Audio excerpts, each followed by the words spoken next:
In the second part of section 7.5, we're going to look at more applications of linear systems and tying them to word problems. Outlined here are the steps involved to solving linear systems. First of all, we have to come up with a let statement, and our let statements are what we're setting our variables to, and that usually answers what we're trying to solve in the problem. The second step is we want to develop the two linear systems, then we want to solve the system and write a final statement answering the problem. So here's our first example. It says a restaurant manager wants to purchase 200 sets of dishes. One design costs $25 a set. Another design costs $45 per set. The total budget of buying dishes is $7,400. How many sets of each kind should she buy to spend her entire budget? So again, we're looking to figure out how many sets of each kind she should buy. So I'm going to let X equal the number of $25 sets, and I'm going to let Y equal the number of $45 sets. So in total, she wants to buy 200 sets. So we know that if I add X plus Y, it's going to equal 200.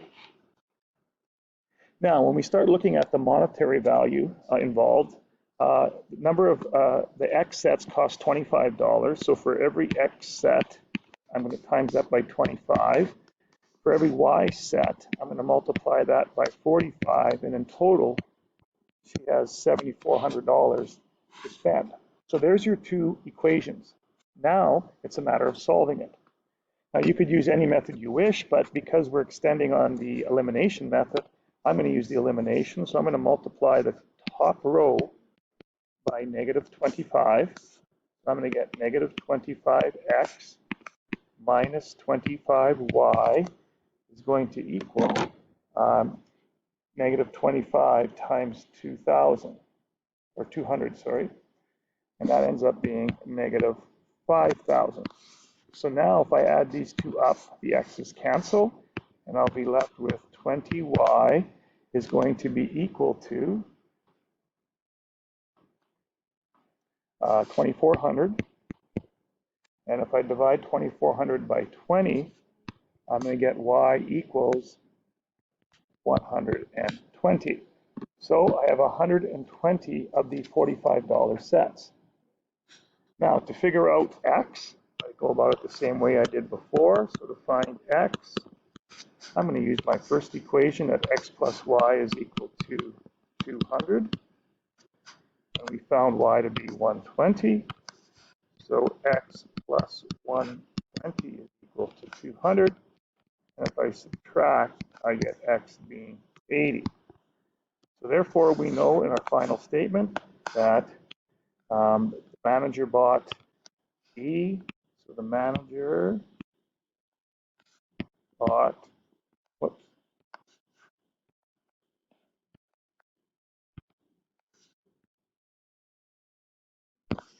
80 sets at $25 and 120 sets at $45. And that is how you set these questions up. Okay, so again, let statements, develop the two equations, solve the system, and then write your statement. Okay, in the next example, it says a collection of quarters and dimes contains 20 coins and has a total value of $3.20. How many coins of each are there? Okay, so we're looking for how many cones of each type there are. So I am going to let Q equal the number of quarters and D equal the number of dimes. And in total, we have 20 coins, so Q plus D is going to equal 20. And then when we start looking at the monetary value of these, well, a quarter is 25 cents, so 0.25 times the number of quarters plus 0.1 times the number of dimes. And that monetary value is $3.20. All right, so I got my two equations. So first thing you might want to do is multiply this row by 100 just to get rid of the decimals. So I'm going to get 25Q plus 10D is equal to 320. And then I'm going to write Q plus D equals 20 underneath. Now again, if I want to use elimination, I have a couple of options, but I'm going to choose to multiply the bottom row by negative 10. So I'm going to get negative 10Q minus 10D is going to equal negative 100. So now I'm dealing with this equation and this equation. And if I add these up, whoops, I don't want to do it that way. If I add these up, you'll notice that 25Q and negative 10Q is going to be 15Q. The D's cancel, and 320 minus or adding negative 200 is going to equal 120. So now if we take 120 and divide both sides by 15, I'm going to get Q is equal to 8. So the number of quarters is 8. So we know that Q plus D is equal to 20. We know that Q is equal to 8. So therefore, if I subtract that, I get D is equal to 12. So therefore, we could say that the collection has 8 quarters and 12 dimes. That would be the end of that example. Okay, let's try one more. And this one says, Fred delivers pizza on his first trip. The day the bill was $44.85 for 2 medium and 1 large pizza. On the second trip, he delivered 3 medium and 2 large, and the bill was $76.75. What was the cost of each pizza? So I am going to let M equal the cost of a medium pizza, and L be the cost of a large. So if we take a look at the first statement, it says 2 mediums and 1 large cost $48.85. So 2 mediums plus 1 L is going to equal $44.85. And on the next trip, he had 3 mediums plus 2 larges, and that costed $76.75.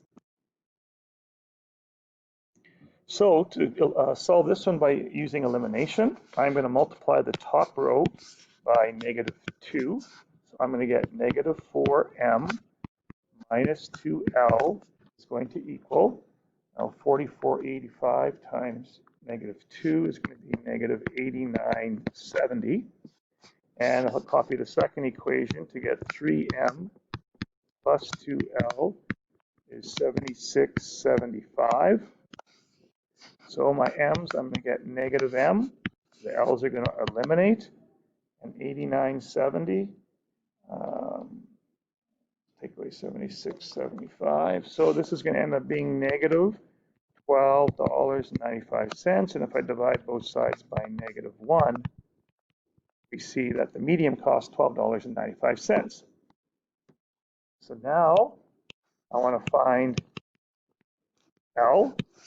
So we know that 2 mediums plus 1 large was $44.85.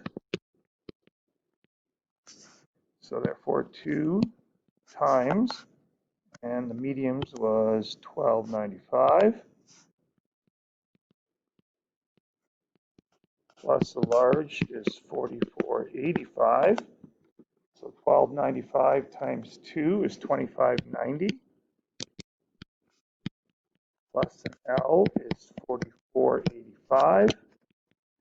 So $44.85 minus $25.90 is going to be $18.95. Therefore, we can make a statement that the large pizza costs $18.95, and medium